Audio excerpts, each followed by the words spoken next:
Hello, good afternoon. Today is day 16. Again, I got that same feeling that it's like when I think about the actual fast in progress, oh my gosh, this takes forever.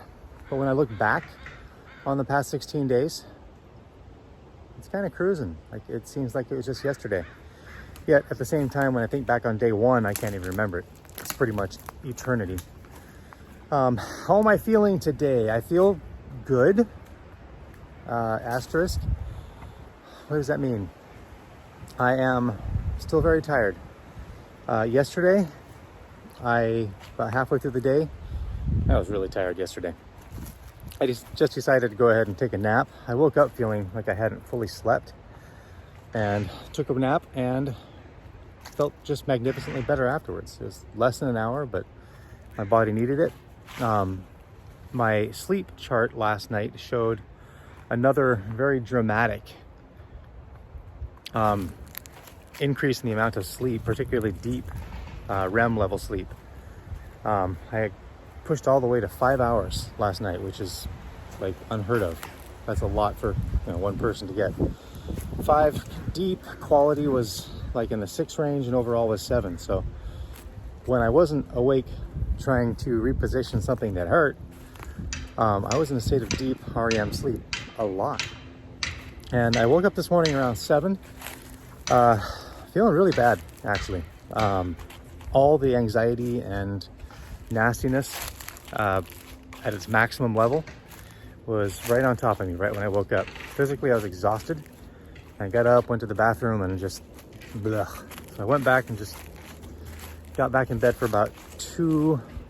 I went back to sleep and just was gone. Thought I'd sleep for a few more minutes.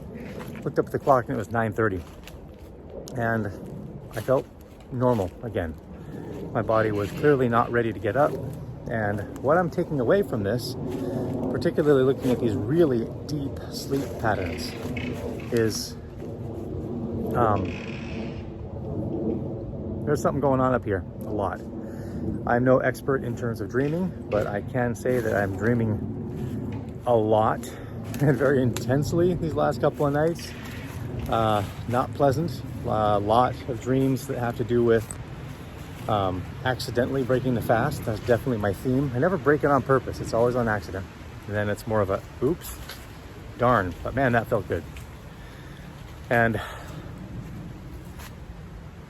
that tells me that my brain, I think, is recalibrating, rewiring, and certainly, given my history of traumatic brain injury, healing. So when I look back, I know how much trauma I've given my head. I know about the food addiction I've dealt with and the other emotional trauma. There's a lot in there, I think more so than the average person.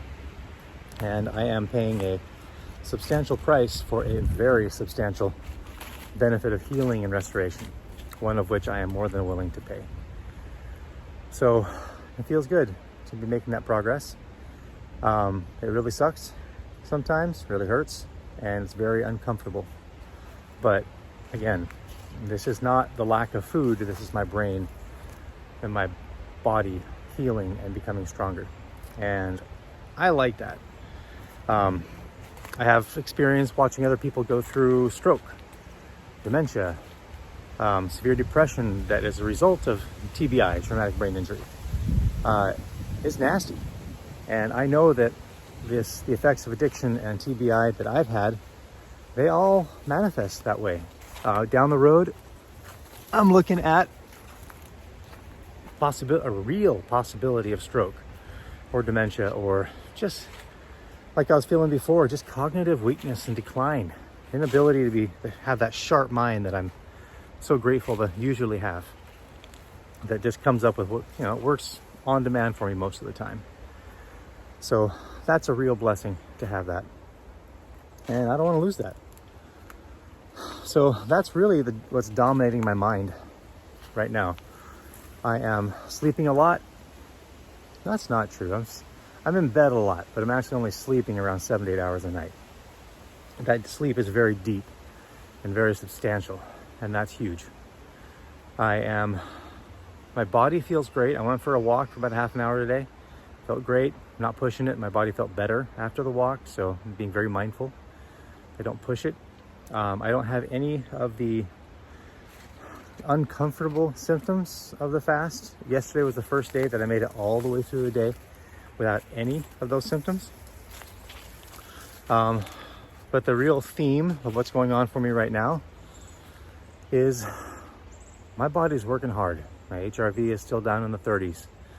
I'm sleeping a lot, but not out of laziness. It's more like desperation. And I love the fact that all this incredibly hard work that my body is doing is being powered completely by, or mostly by, body fat, which I have a good amount of on me that I am really looking forward to being rid of. And now we'll put it in perspective of losing an average of 1 pound per week in traditional dieting. 1 week for me in an extended fast like this is close to 2 months of work and weight loss. That's awesome. I mean, dang, I'll take that any day. And I don't deal with plateaus and my body adapting and all that crap that makes traditional weight loss so complicated sometimes. And I can see it in my body now. I can see it just looking at myself in the camera. My face is leaned out a lot. My body is definitely leaned out.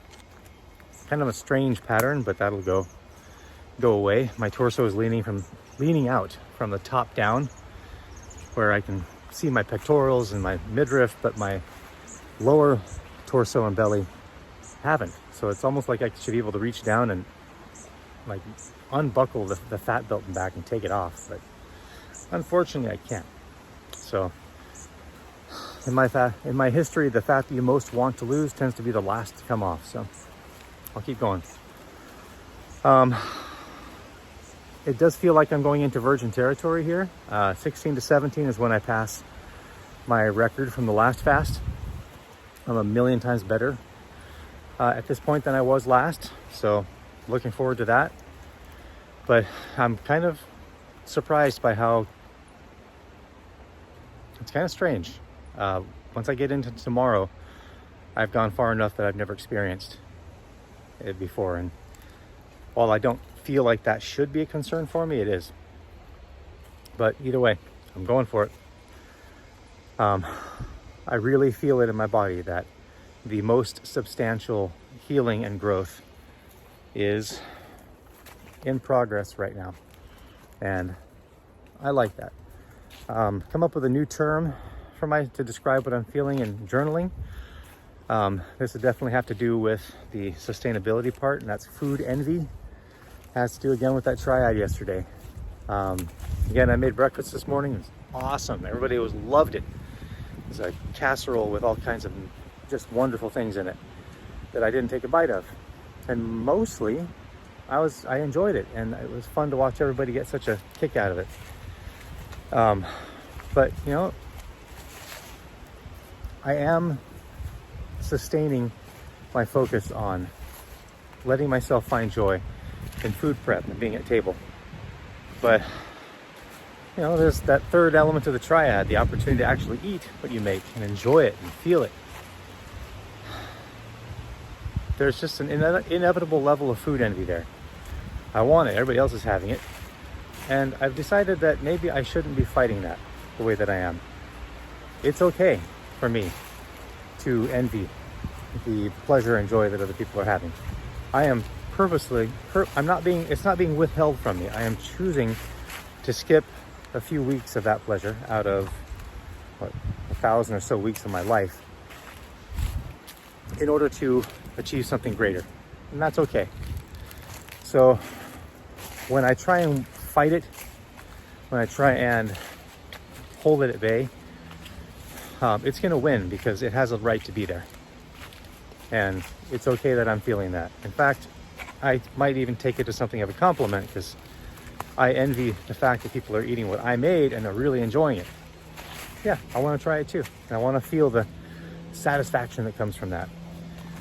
So, like the principle of embrace and accept all the challenges in your life, this is one of them. It's legit. I'm allowed to feel some food envy, and I'm going to embrace it. And I'm going to let myself feel it, and I'm just going to tell myself the truth, remind myself that I am choosing this. This is my choice. And if I want to enjoy this food, I can do it right now. Nothing's stopping me, only my choice to continue going. And that prevents me from going down the road of feeling left out, feeling miffed, feeling ripped off. Instead, I just have to remind myself, my choice. And it's a dang good choice. And I'm gonna stick with it. So that's my spiel for today. It's a beautiful sunny day and it is cold. So definitely gonna light a fire tonight and keep the house nice and toasty warm until the normal weather comes back. Either way, I'm staying warm, staying happy. My body seems to be dealing. And I'm hoping, praying that my body will fully adapt at some point, that I won't be struggling with these issues, and that I can have the blessing that so many people have of fully transitioning to a stable point. You know, most people do it in a week. I'm entering week 3 and I'm not there yet, but that means I need it more than they do. But I hope that I can transition. If I don't, I'll deal with it and I'll endure as long as I feel it's the right thing to do. So that's me. Very active stomach and fasting for 16 days like only a crazy person would do, right? And I will see you tomorrow on day 17 when I pass my record.